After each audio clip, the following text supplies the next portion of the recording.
Hello students, आज हम लोग स्टार्ट करेंगे पहले चैप्टर से केमिस्ट्री का, जो कि है केमिकल इक्वेशंस एंड रिएक्शंस। मेरे चैनल को सब्सक्राइब करें, बेल आइकन को क्लिक करें, जिससे मेरे सारे अपकमिंग वीडियोस का नोटिफिकेशन आप तक पहुंच सके।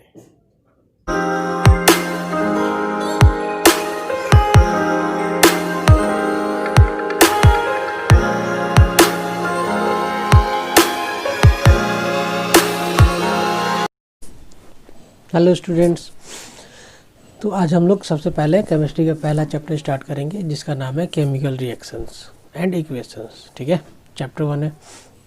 तो इसमें क्या क्या है, स्टार्टिंग से हम स्टार्ट कर रहे हैं। पहले सबसे पहले इन्होंने क्या बताया, consider the following situations of daily life and think what happens when milk is left at room temperature during summers, an iron tawa pan nail is left expose to humid atmosphere, grapes get fermented, food is cooked. मतलब यहाँ पे जो भी examples इन्होंने दिया हुआ है, यहाँ पे ये लोग क्या बताना चाह रहा है कि आपको कोई भी चीज़ छोड़ दिया जाए तो उसके सम टाइम्स के बाद, कुछ देर के बाद उसमें चेंजेस देखने को मिलता है। जैसे milk is left at room temperature during summers, तो क्या देखते हो कि अगर दूध को आपने कुछ देर के लिए छोड़ दिया गर्मियों में, तो क्या होता है, अगर फ्रिज में नहीं रखा, गर्मियों में छोड़ दिया तो वो फट जाता है। ठीक है, in all above situations the nature and the identity of the initial substance have somewhat changed। मतलब जो भी आपका नेचर कह सकते हो या आइडेंटिटी है वो चेंज हो जाता है। ठीक है, जैसे दूध था वो फट गया।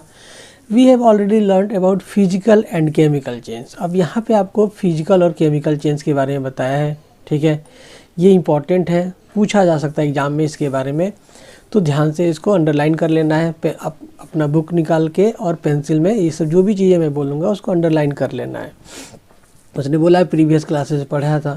तो फिजिकल और केमिकल चेंजेस के बारे में अगर मैं देखूँ तो क्या होता है, तो physical change only change the appearance of a substance. ठीक है, सिर्फ अपीयरेंस चेंज होता है। जैसे वाटर का है, वाटर का अगर आपने बॉयल कर दिया तो उसमें सिर्फ फिजिकल चेंज आता है। ठीक है, उसकी मतलब टेम्परेचर चेंज हो जाती है, तो सिर्फ टेम्परेचर चेंज हुआ तो वो क्या कहलाता है, फिजिकल चेंज कहलाता है। तो सिर्फ physical change only change the appearance of a substance not it's chemical composition. जैसे पानी को आपने गर्म कर दिया तो उससे केमिकल कॉम्पोजिशन में कोई चेंजेस नहीं आया, बस फिजिकल अपीयरेंस चेंज हुआ उसका, मतलब ठंडा पानी था वो गर्म हो गया। तो केमिकल क्या है फिर, chemical changes cause a substance to change entirely substance with a new chemical formula. ठीक है, केमिकल चेंज में सीधा आपका केमिकल फार्मूला ही चेंज हो जाता है। Chemical change also known as chemical reactions भी कह सकते हो आपको। जैसे सब एग्जांपल्स ऑफ फिजिकल चेंज क्या है, फ्रीजिंग ऑफ वाटर या melting of wax, boiling of water दिया है। और केमिकल चेंज में डाइजेशन ऑफ फूड है, बर्निंग ऑफ कोल है। जैसे बर्निंग ऑफ कोल क्या है, कोल किस चीज़ का बनाता है, कार्बन का। अगर आपने उसको जलाया तो कार्बन क्या हो जाता है, CO2 में चेंज हो जाता है। मतलब केमिकल चेंज यहाँ पे देखने को मिला। ठीक है, तो ये फिजिकल और केमिकल चेंज इन्होंने यहाँ पे बताया हुआ है। नेक्स्ट क्या है, तो इन्होंने क्या लिखा, whenever a chemical change occurs we can say that a chemical reaction has taken place. ठीक है, you may perhaps be wondering as to what is actually meant by a chemical reaction. How do we come to know that a chemical reaction has taken place? Let us perform some activities to find answer to this question। तो यहाँ पे सीधा उन्होंने question ही पूछे कि कैसे हमें पता चलेगा कोई भी केमिकल एक्शन हुआ है या नहीं, केमिकल रिएक्शन हुआ है या नहीं। तो केमिकल रिएक्शन हुआ है या नहीं हुआ है, उससे क्या मैंने आपको बताया कि केमिकल कॉम्पोजिशन चेंज हो जाता है। पहले जो सब्सटेंस था बाद में वैसा नहीं दिखेगा। ठीक है, यहाँ पे एक्टिविटी 1.1 है। याद रखिएगा, साइंस के पूरे बुक में जितने भी एक्टिविटी है वो सारे आपको याद करने पड़ेंगे, सारे ये समझने पड़ेंगे, क्योंकि CBSE कोई भी एक्टिविटी आपसे उठा के पूछ सकता है और ये पूछता भी है। तो मैं सारी एक्टिविटी आपको समझाने वाला हूँ। तो यहाँ पे एक्टिविटी में क्या दिया है वो देख लेते हैं।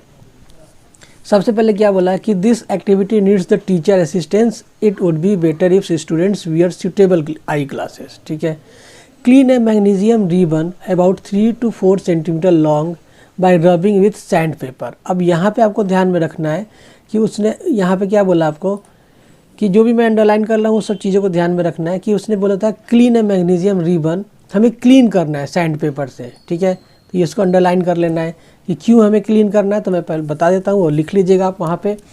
हमें इसलिए क्लीन करना है क्योंकि मैग्नीशियम रिबन क्या है, मैग्नीशियम क्या है, मेटल है, तो वो अगर आप ऑक्सीजन के प्रेजेंट में क्या होता है, वो ऑक्साइड लेयर उसमें लग जाता है। तो मैग्नीशियम रिबन के ऊपर एक ऑक्साइड लेयर लग जाता है जिसको हमें क्या करना है, सैंड पेपर से रब करके क्लीन करना होता है। To remove the oxide layer of the magnesium रिवर हमें क्या करना होगा, सैंड पेपर से उसको रब करना होगा। उसके बाद hold with a pair of tongs, burn it using a spirit lamp और burner and collect the ash so formed in a watch glass as shown in figure 1.1. Burn the magnesium ribbon keeping it away from as far as possible from your eyes. What do you observe? यहाँ पे देखो क्या दिया है, यहाँ पे magnesium ribbon है, उसको टोंग से पकड़ के उन्होंने जलाया है बर्नर से। तो मैग्नीशियम रिबन जब जलता है तो याद रखिएगा वाइट डैजलिंग फ्लेम, पेंसिल से लिख लेना आपको कि कैसा रहता है, वो वाइट डैजलिंग फ्लेम रहता है। ठीक है, मैं ऐसे लिख दे रहा हूँ यहाँ पे वाइट, आप पूरा पेंसिल से अच्छे से लिख लेना, वाइट डैजलिंग फ्लेम होता है। उसके बाद जब मैग्नीशियम रिबन को आप जलाओगे तो क्या होगा, वो जो एसेस बचेंगे, जो बचेगा उसका पार्ट्स, वो इस तरह से चाइना डिश में उसने कलेक्ट कर लिया है, ये हल्का ब्राउन वाइट कलर का रहता है, वो मैग्नीशियम ऑक्साइड कहलाता है। ठीक है, तो ये आपका पूरा एक्टिविटी है। Next, you must have observe that magnesium ribbon Burns with A dazzling white flame. देखो यहाँ पे उन्होंने लिखा भी है, तो ये चीज़ को ध्यान में रखना है। And changes into white powder, वो वाइट पाउडर में चेंज हो जाता है, इस बात को ध्यान में रखना है। This powder is magnesium oxide, और ये पाउडर का ही नाम है मैग्नीशियम ऑक्साइड, यानी कि Mg मैग्नीशियम प्लस O2 उसको जलाया in the presence of oxygen, तो Mg plus O2 gives MgO। ये रिएक्शन याद रखना है। It is formed due to the reaction between magnesium and oxygen present in air. ठीक है, उसके बाद एक्टिविटी 1.2 में आ जाते हैं। अब ये एक्टिविटी बहुत ज़्यादा इंपॉर्टेंट इसलिए है क्योंकि इस एक्टिविटी का रिएक्शन आपको बुक में नहीं दिया हुआ है, तो वो लोग CBSE वाले जानबूझ के क्वेश्चन यहीं से पूछेंगे कि आप कितना थोड़ा कॉन्शियस हो गया पढ़ाई को लेके। क्या है, take lead nitrate solution in a test tube. अब लेड नाइट्रेट क्या है, PbNO3(2) and potassium iodide Ki। तो यहाँ पे नेक्स्ट रिएक्शन आपका क्या हो जाएगा, देखो मैंने यहाँ पे लिखा हुआ है। ठीक है, वो लिख लो आप reaction, PbNO3(2) plus Ki gives KNO3 plus PbI2, potassium nitrate plus lead iodide बनेगा। दूसरा चीज़ ये भी याद रखना है, ये PbI2 जो रहता है वो फॉर्मेशन ऑफ येलो प्रेसिपिटेट। ये प्रेसिपिटेट क्या होगा आपको पता भी होगा, आपने पढ़ा भी होगा, अगर नहीं पढ़ा है तो मैं आगे बताने ही वाला हूँ। तो येलो प्रेसिपिटेट बनता है, याद रखिएगा, लेड आयोडाइड जो रहेगा आपका येलो प्रेसिपिटेट PbI2 है। उसके बाद तो ये जो एक्टिविटी है 1.2 में यही दिया हुआ है, तो यहाँ पे पेंसिल से आप बुक में ही लिख लो तो अच्छा रहेगा, आपको रिवीजन में आसानी रहेगा। एक्टिविटी 1.3 में क्या दिया है कि take a few zinc granules in a conical flask और a test tube, add dilute hydrochloric acid और सल्फ्यूरिक एसिड टू दिस। अब यहाँ पे इन्होंने क्या बोला कि take a few zinc granules. Zinc granules क्या होते हैं वो चीज़ ध्यान में रखना। जिंक ग्रैनुअल्स मतलब क्या, जिंक के बड़े बड़े से टुकड़े। ग्रैनुअल्स इसलिए बोला है कि बड़े बड़े टुकड़े अगर आप लोगे तो उनका सरफेस एरिया ज़्यादा रहता है, और सरफेस एरिया ज़्यादा रहेगा तो वो आसानी से एसिड के साथ रिएक्ट हो सकते हैं। ठीक है, तो इस बात को ध्यान में रखना कि जिंक ग्रैनुअल्स क्यों लिया गया है। Do you observe anything happening around the zinc granules. तो हाँ, जिंक ग्रैनुअल्स के आसपास से छोटे छोटे से बबल्स निकलने स्टार्ट हो जाएंगे उसके सरफेस से, जिंक से। टच द कॉनिकल फ्लास्क, अगर आप टच करोगे वो थोड़ा हीट हो जाता है। ठीक है, आप देख सकते हो यहाँ पे पिक्चर में सब कुछ दिया हुआ है। तो जिंक ग्रैनुअल्स डाला है, डाइल्यूट सल्फ्यूरिक एसिड डाला है उन्होंने, तो यहाँ पे H2 गैस दिया हुआ है, हाइड्रोजन गैस निकलेगा, कहने का मतलब है। From the above three activities, we can say that any of the following observation help us to determine whether a chemical reaction has taken place. तो chemical reaction हुआ या नहीं हुआ है, आपको यहाँ पे 4 दिए हुए हैं पर मैं 5 बताऊंगा। 5 पॉइंट्स याद रखने हैं। पहला, चेंज इन स्टेट, मतलब सॉलिड से लिक्विड या लिक्विड से गैस हो गया क्या, तो change in state. Change in colour, colour change हुआ है क्या। इवोल्यूशन ऑफ गैस, जैसे यहाँ पे इवोल्यूशन ऑफ गैस में हाइड्रोजन गैस है। चेंज इन टेम्परेचर, तो हाँ यहाँ टेम्परेचर चेंज हुआ था, थोड़ा सा गर्म हो गया था। 5वें नंबर पे आपको याद रखना है कि आपको क्या लिखना है, प्रेसिपिटेट फॉर्मेशन। ठीक है, फॉर्मेशन ऑफ प्रेसिपिटेट ऐसा आप लिख सकते हैं, जैसे यहाँ पे था ना फॉर्मेशन ऑफ येलो प्रेसिपिटेट, तो इस चीज़ को ध्यान में रखना है। ठीक है, तो 5वें नंबर पे आपको लिखना है formation of precipitate. As we observe the changes around us, we can see that there is a large variety of chemical reactions taking place around us. We will study about the various types of chemical reaction and their symbolic representation in this chapter. तो हम chemical reaction में बहुत सारी चीज़ें पढ़ने वाले हैं. देखते हैं अब यहाँ इन्होंने क्या लिखा है. केमिकल इक्वेशंस क्या है, तो इसने बोला when a magnesium ribbon is burnt in oxygen it's gets converted into या converted to magnesium oxide. This description of a chemical reaction is in a sentence form से क्वाइट लॉन्ग. अब इन्होंने पूरा जो एक्टिविटी था, पहला एक्टिविटी हमने देखा, उस पूरे एक्टिविटी को लैंग्वेज में लिख दिया है. तो बहुत बड़ा चीज़ है, इतना बड़ा कौन पढ़ेगा, तो इसका कुछ शॉर्टकट होना चाहिए. It can be written in a short form. The simplest way to do this to write it in the form of a word equation. तो ये वर्ड इक्वेशन याद रखिएगा, ठीक है, कि एक तो हमें थोड़ा लॉन्ग फॉर्म में भी लिख सकते हैं, पूरा लैंग्वेज में लिखा, सेंटेंस में लिखा तो वो लैंग्वेज में हो गया. उससे छोटा हम वर्ड इक्वेशन में लिख सकते हैं. वर्ड इक्वेशन मतलब क्या, सीधा आपने क्या क्या लिया है वो लिख देना है कि आपने मैग्नीशियम लिया है, ऑक्सीजन लिया है, वो दोनों मिलके मैग्नीशियम ऑक्साइड बन रहे, ये रिएक्टेंट्स है, प्रोडक्ट्स है. तो ये वर्ड इक्वेशन कहलाता है. तो छोटी छोटी चीज़ों पर ध्यान पे रखना है कि वर्ड इक्वेशन क्या होता है, जिसमें हम लोग सिर्फ वर्ड के बारे में बताते हैं. The substances that undergo chemical change in the reaction, magnesium and oxygen are the reactants. यहाँ पे reactants है. The new substance is magnesium oxide, वो आपका प्रोडक्ट है, ठीक है. वो दिया इन्होंने, reactant कौन सा था, प्रोडक्ट कौन सा था. A word equation shows change of reactants to products through an arrowhead, ठीक है, arrow भी रहता है उसमें. The reactants are written to on the left hand, ठीक है, यहाँ पे लेफ्ट हैंड में लिखा जाता है रिएक्टेंट को. बीच में अगर ज़्यादा रहे तो प्लस साइन भी देंगे, दो रिएक्टेंट है तो. उसी तरह आपका राइट हैंड साइड में आपका प्रोडक्ट रहेगा, अगर उसमें भी दो रहेंगे तो प्लस का साइन देना है. तो एरो हेड क्या हमें बताता है कि हमारा जो रिएक्शन है वो फॉरवर्ड डायरेक्शन में है, shows the direction of reaction. तो ये जो मैंने अंडरलाइन किया ये इंपॉर्टेंट है. एरो हेड का क्या मतलब है, प्लस का sign, generally arrow head important है यहाँ पे, ठीक है. तो एरो हेड का मतलब होता है फॉरवर्ड डायरेक्शन में आपका रिएक्शन प्रोसीड हो रहा है. एरो हेड दो टाइप के होते हैं, एक सिंगल एरो हेड होता है, मतलब क्या, फॉरवर्ड रिएक्शन. एक डबल हेड है, रिवर्सिबल रिएक्शन, ठीक है. एक रिवर्सिबल है, एक इरिवर्सिबल है. तो एरो हेड मतलब इरिवर्सिबल, और डबल एरो रहा तो रिवर्सिबल हो जाएगा. Writing a chemical equation. अब केमिकल इक्वेशन कैसे लिखेंगे, तो हमने लैंग्वेज फॉर्म में देख लिया, वर्ड इक्वेशन में लिख लिया. क्या उससे भी कोई शॉर्टकट है, तो is there any other shorter way for representing chemical equation. तो हाँ है. क्या, कि chemical equation can be made more concise and useful if we use chemical formula instead of words. कि वर्ड के जगह केमिकल फार्मूला अगर लिखा जाए तो और शॉर्टर हो जाएगा. केमिकल इक्वेशन रिप्रेजेंट्स है केमिकल रिएक्शन, ठीक है. तो ये केमिकल इक्वेशन क्या होता है ये याद रखिएगा, इंपॉर्टेंट है. If you recall formula of magnesium oxygen and magnesium oxide, तो हम इस तरह से कुछ लिख सकते हैं, Mg+O2 gives MgO. Count and compare the number of atoms of each element on the LHS and RHS of the arrow. तो काउंट करो, इधर Mg 1 है, इसके सामने कुछ नहीं लिखा है तो 1 है. यहाँ भी Mg के सामने कुछ नहीं लिखा है, वो 1 है. ऑक्सीजन 2 है यहाँ पे, लेकिन यहाँ ऑक्सीजन 1 ही है, ठीक है. तो अनबैलेंस है कहने का मतलब है. Is the number of atoms of each element the same on the both side, तो नहीं है. If yes then the equation is balance. अगर है सब कुछ तो ठीक है, बैलेंस रहेगा. अगर नहीं है, जैसे यहाँ पे ऑक्सीजन 2 था, इधर ऑक्सीजन 1 है, if not then the equation is unbalanced, ठीक है. मतलब क्या, कि कोई भी केमिकल रिएक्शन में आपका नंबर ऑफ एटम अगर सेम नहीं रहता है तो हम उसको कहेंगे अनबैलेंस्ड इक्वेशन है. Because the mass is not same on the both side of the equation, क्योंकि मास सेम नहीं है, इस बात को ध्यान में रखना है. Such a chemical equation is skeletal chemical equation. अब ये एक इंपॉर्टेंट टॉपिक है, स्केलेटल केमिकल इक्वेशन, ठीक है. तो ये ध्यान में रखना कि अनबैलेंस्ड इक्वेशन को ही हम लोग कहते हैं स्केलेटल केमिकल इक्वेशन, ठीक है. Skeletal chemical equation for the bonding, जैसे यहाँ पे आपको देख रहे हो 1.2 में उसने लिखा भी है कि आपका स्केलेटल केमिकल मतलब अनबैलेंस्ड है. तो अनबैलेंस्ड मतलब स्केलेटल दूसरा नाम है. तो आपको नाम चेंज करके भी पूछा जा सकता है कि स्केलेटल केमिकल इक्वेशन क्या होता है. अब स्केलेटल केमिकल इक्वेशन को हम बैलेंस कैसे करेंगे, तो अनबैलेंस को बैलेंस कैसे करना है. तो बैलेंस केमिकल इक्वेशन क्या होता है, recall the law of conservation of mass. हमने लास्ट क्लास 9th में आपने पढ़ा होगा कि मास can be neither created not destroyed in A chemical reaction. ये बहुत पुराना लॉ है, यूनिवर्सल लॉ है, ये आपको याद रखना होना चाहिए.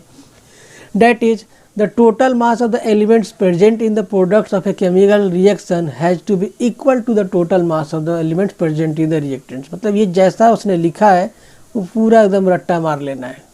CBSE 10th क्लास का यही एक फ़ायदा है कि जो भी बुक में लिखा है अगर वो आपने लिख के आ गया तो कोई नहीं काट सकता है। आप अपनी मर्जी से लिखोगे तो फिर वो टीचर पे डिपेंड करता है कि वो आपको फुल मार्क्स देगा या हाफ या 1 मार्क्स कटेगा। लेकिन आपने बुक का लैंग्वेज लिख दिया है, कोई कुछ नहीं कर सकता है, फुल मार्क्स देना ही देना है उनको। In other words, the number of atoms of each elements remains the same before and after a chemical reaction. ये भी याद रखिएगा, ये भी इंपॉर्टेंट है, नंबर ऑफ एटम्स सेम होना चाहिए, जैसे ऊपर नहीं था, मैंने आपको दिखाया था। Hence we need to balance a skeletal chemical equation. Let us learn about the balance. ठीक है, अब बैलेंस कैसे करेंगे? तो जैसे जिंक, एक और इसने रिएक्शन लिया, zinc plus sulphuric acid, zinc sulphate plus hydrogen. ठीक है, जिंक को एसिड के साथ रिएक्ट कराया तो क्या बनाया, ZnSO4 प्लस H2। ठीक है, अब इसको बैलेंस कैसे किया जाएगा? तो बैलेंस करने के 2 रूल्स होते हैं, एक होता है हीट एंड ट्रायल मेथड, ठीक है, एक होता है पार्शियल इक्वेशन मेथड। तो हीट एंड ट्रायल थोड़ा इजी होता है, वो समझना आसान होता है। अब देखो यहाँ पे मैं क्या कर रहा हूँ कि थोड़ा मैं स्किप मारने वाला हूँ। ठीक है, जैसे पहले मैं इसको मैं बता देता हूँ ये ZnH2SO4 वाला में क्या है। तो इसमें क्या दिया इन्होंने कि Zn अगर इधर देखो 1 है, इधर भी 1 है। ठीक है, हाइड्रोजन 2 है, हाइड्रोजन 2 है, सल्फ़र 1 है, सल्फ़र 1 है, ऑक्सीजन 4 है। ठीक है, तो ये तो सब कुछ ठीक है, इसमें कोई प्रॉब्लम नहीं है। नेक्स्ट वाला देखते हैं, मतलब ये बैलेंस से कहने का मतलब है। नेक्स्ट वाला देखते हैं, यहाँ Fe 1 है लेकिन Fe यहाँ पे 3 है, मतलब हमें यहाँ Fe के सामने 3 लगा के देखना पड़ेगा कि बाकी सब ठीक हो रहा है कि नहीं। हाइड्रोजन 2 है तो हाइड्रोजन 2 है, ऑक्सीजन यहाँ 4 है तो यहाँ सामने 4 लगा दोगे तो, लेकिन उसमें क्या होगा कि हाइड्रोजन चेंज हो जाएगा आपका। ठीक है, तो इस बात को ध्यान में रखना है। अब तो उन्होंने देखो यहाँ पे सब कुछ वही बताया कि किस तरह से आपको रिएक्शन को बैलेंस करना है, Fe का रिएक्शन। तो इसमें पूरा सब कुछ उन्होंने बस एक रिएक्शन को बैलेंस करने के लिए उन्होंने सब कुछ काउंट करके बताया हुआ है। ठीक है, कि कैसे क्या करेंगे। जैसे देखो हाइड्रोजन, ये H2 के सामने 4 रख दिया तो अब हाइड्रोजन 8 हो गया, तो यहाँ भी 4 रख दिया तो 8 हो गया। ऑक्सीजन यहाँ पे LHS में देखो 4 है तो यहाँ भी 4 है, पर अभी आयरन हमारा 3 है बट यहाँ पे 3 नहीं है। तो फिर आगे जाएंगे तो आगे 3 रख दिया, अब यहाँ 3 रख दिया आयरन, तो आयरन भी 3 हो गया। ठीक है, ऑक्सीजन तो हमारा बैलेंस हो ही गया था, हाइड्रोजन बैलेंस हो गया था। तो फाइनली हमारा ये बैलेंस इक्वेशन उन्होंने लिखा हुआ है। ठीक है, तो 3Fe plus 4H2 gives Fe3O4 plus 4H2। तो यहाँ पे उन्होंने ये दिया हुआ है। उसके बाद नेक्स्ट है आपका the number of atoms of element on the both sides are equal, this equation is now balanced. तो आपको याद रखना है कि बैलेंस्ड इक्वेशन मतलब क्या, कि LHS और RHS है तो रिएक्टेंट और प्रोडक्ट्स में आपको नंबर ऑफ एटम्स इक्वल होने चाहिए, तो उसको बैलेंस्ड इक्वेशन कहते हैं। This method of balancing chemical equation called the heat and trial method, जो मैंने आपको बोला था। तो ये याद होना चाहिए कि हीट एंड ट्रायल मेथड क्या होता है, उसमें हम नंबर ऑफ एटम्स को बैलेंस करते हैं। ठीक है, as we make trials to balance the equation by using the smallest whole number coefficient. ठीक है, तो ये सब चीज़ें याद रखना है। स्टेप 7 में writing symbols of physical state, मतलब जो भी आप लिख रहे हो, एलिमेंट जो लिख रहे हो या रिएक्शन में, उसमें सारे एलिमेंट्स का आपको फिजिकल स्टेट बताना जरूरी है। मतलब वो सॉलिड में है, लिक्विड में है, गैस में है, एक्वस में है। तो यहाँ पर उन्होंने वही लिखा हुआ क्या, कि carefully examine the above balance, does this equation tells us anything about the physical state of each reactant and product. No information has been given in this equation about their physical states. ठीक है, कोई physical state नहीं पता चल रहा है अगर आप इस रिएक्शन में देखोगे तो यहाँ पे कि ये सॉलिड कौन है, लिक्विड कौन है, क्या है। To make a chemical equation more informative, हमें और उसको इन्फॉर्मेटिव बनाना है, तो physical states of the reactants and products are mention along their chemical formula. ठीक है, तो उसमें हम क्या करेंगे, फिजिकल स्टेट लिखना ज़रूरी होता है। ठीक है, तो मतलब आप रिएक्शन कोई भी लिखो तो फिजिकल स्टेट ज़रूर लिखना, बोर्ड में तो बहुत इंपॉर्टेंट है, लिखना ज़रूरी होता है। अगर लिख दोगे तो उस पर आपका थोड़ा प्रेजेंटेशन अच्छा माना जाता है। दूसरा चीज़, तो गैस, जैसे गैसियस हो गया, लिक्विड हो गया, एक्वस हो गया, सॉलिड स्टेट हो गया, ये सब। अब reactants and products are represented by notation GLAQS। ठीक है, ये सब दिया, गैस के लिए G है, लिक्विड के लिए L है, एक्वस है, सॉलिड है। The word aqueous is written if the reactant और product is present in solution in water. ठीक है, जो एक्वस कब लिखेंगे, सॉलिड लिक्विड गैस तो चलो ठीक है वो तो पता है, एक्वस कब लिखेंगे कि जब आपका रिएक्टेंट या प्रोडक्ट वाटर में हो, ठीक है। जैसे कैल्शियम को वाटर में डाल देते हैं तो कैल्शियम हाइड्रोक्साइड बन जाता है, उसी तरह वो एक्वस है। तो यहाँ पे वही चीज़ आपको समझना है। अब यहाँ पे तो आयरन और H2 है, आयरन तो सॉलिड होगा, H2 आपका गैस के फॉर्म में है, तो Fe3O4 जब बन रहा है वो सॉलिड है और 4H2 गैस है, hydrogen. Note that the symbol G is used with H2O to indicate that in this reaction water is used in the form of steam। अब ये याद रखना है कि अब यहाँ H2O लिखा हुआ है तो H2O क्या लिखे, लिक्विड में लिखे या गैस में लिखे। लिक्विड तो जनरली H2O लिखा जाता है, बट यहाँ पे जो H2O है वो गैस के फॉर्म में है, मतलब आयरन के साथ हम स्टीम के फॉर्म में रिएक्शन कराते हैं, ठीक है। Usually physical states are not included in a chemical equation unless it is necessary to specify them। ठीक है, यहाँ पे उन्होंने ऐसा लिखा भी है कि जब तक आपको बोला ना जाए तब तक आप नहीं भी लिखोगे केमिकल इक्वेशंस में तो चलता है, लेकिन अगर एग्जाम में बोल दिया तो इसीलिए अच्छा रहेगा कि याद ही कर लो, ठीक है। Sometimes the reaction conditions such as temperature, pressure, catalyst, etc. for the reaction are indicated above or below the arrow in the equations। अब क्या होता है कि चलो ठीक है हमने फिजिकल स्टेट तो लिख दिया, सॉलिड लिक्विड गैस एक्वस, उसके अलावा जो एरो रहता है आपका, जो एरो हेड रहता है, एरो हेड में भी कुछ कंडीशंस लिखे जाने चाहिए। कैसा कंडीशन, जैसे आपका रिएक्शन में टेम्परेचर नीड है क्या, उसका प्रेशर क्या है, या कौन सा कैटलिस्ट, कैटलिस्ट मतलब जो रेट ऑफ रिएक्शन को बढ़ा देता है, तो उसको कैसा ऐसा लिखते हैं।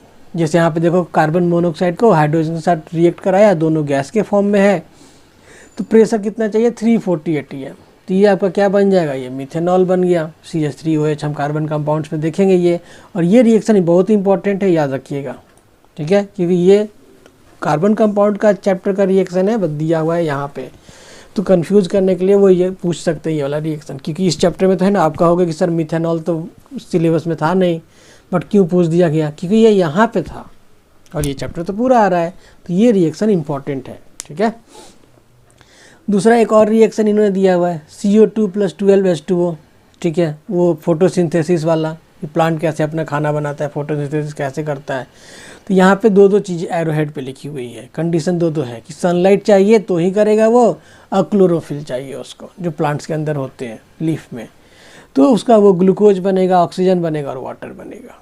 तो ये सारा चीज़ यहाँ पे दिया हुआ है। तो आपका फर्स्ट जो पार्ट है हो गया है, मतलब मैं चैप्टर पार्ट वाइज लेक्चर्स आपको वीडियो डालते रहूँगा, ताकि ऐसा एक बार में बोर ना हो जाए, कहने का मतलब है अब लंबा ज़्यादा लेंथ ना होना चाहिए वीडियो का, ठीक है। जो नेक्स्ट वीडियो मैं अपलोड करने वाला हूँ वो आपका नेक्स्ट टॉपिक पे होगा टाइप्स ऑफ केमिकल इक्वेशंस। मतलब अब जो नेक्स्ट वीडियो रहेगा उसमें मैं पूरा ये चैप्टर ख़त्म करने वाला हूँ। ऐसा भी नहीं है कि एक ही चैप्टर में 4-4, 5-5 वीडियो नहीं बनाने वाला हूँ मैं, फिर भी लेंथ वाइज रहेगा, max to max 30 minute 35 minute तक जाएगा, या फिर उससे कम ही रहेगा। तो नेक्स्ट वीडियो जब अपलोड करूंगा तब तक आप वेट करो। तो स्टूडेंट्स आज का लेक्चर कैसा लगा, अगर कुछ भी आपको डाउट हो तो कमेंट सेक्शन में मुझे बताओ। यदि मेरा वीडियो आपको पसंद आया तो लाइक करें, कमेंट करें, सब्सक्राइब करें और शेयर करना ना भूलें।